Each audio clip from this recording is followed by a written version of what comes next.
this lesson, we're going to learn about the concept of APIs. The application programming interface, known as the API, is a mechanism that allows two or more softwares to interact with each other using protocols.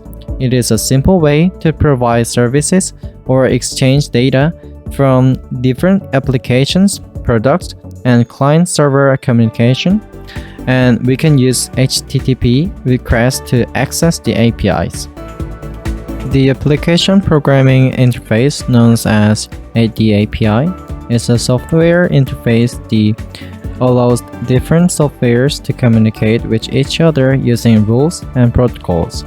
The communication is a simple request and response among two endpoints, and the definition or the form of communicating can vary depending on the architecture of the API. There are different types of API protocols such as SOAP API and RPC API, but in modern days, the most famous type is the REST API, the representational state transfer API, such as the REST API. It's easy to use and provide flexible data types.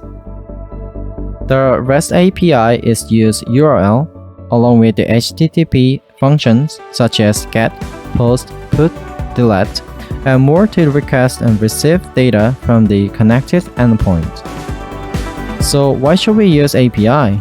Most of the APIs are web-related, and it is a simple way to provide service or exchange data between different applications, products, and web communication.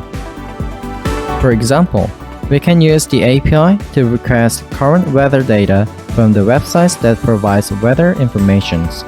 Using the API key provided by the weather website, we could then use this key with the URL to receive the requested weather information. Lastly, when APIs are connected from one endpoint to another, endpoints are exposed to various attacks, and network traffic can heavily affect system performance.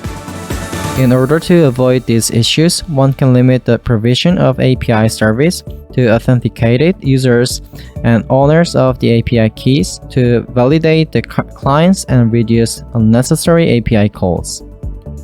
However, always keep in mind that this will not solve all API issues. Sometimes the problem might appear within the protocols as well, so we must keep alert and continuously monitor the API uses. Today we are going to learn about concepts of APIs.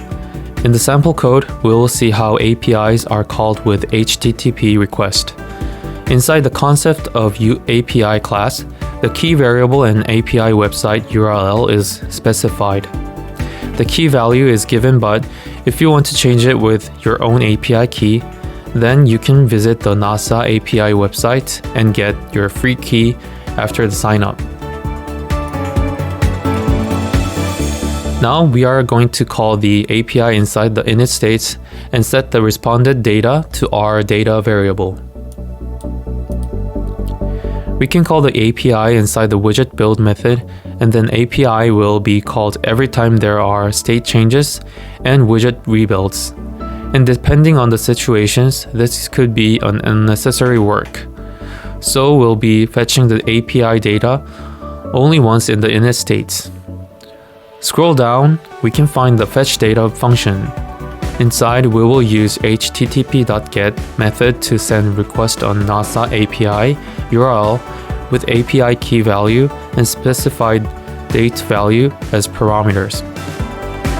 The date is set to 2 days before now, but any date before today will be acceptable, but make sure you don't go too far before. Next, inside the if statement, if there are no errors, then the response will be fetched, and we will parse the response body into JSON object. Then we will assign this JSON value to our data variable. Then the fetching is complete. The isImage function is used for checking if the API data is containing image or video. Now, if we run this code, we can see the API results, and if the image is available, then you can click on it to see the image link on a separate tab.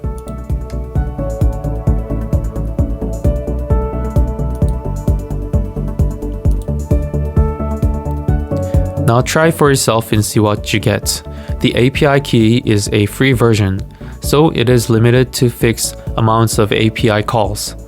And if you encounter an empty screen, then it could mean two things. One, the quota for calling API might have been exceeded, or the fetched data might just be empty. For the first case, you can sign up to get your own free API key. And for the second one, you can try another date for the API call. Thank you for watching. See you in the next lesson.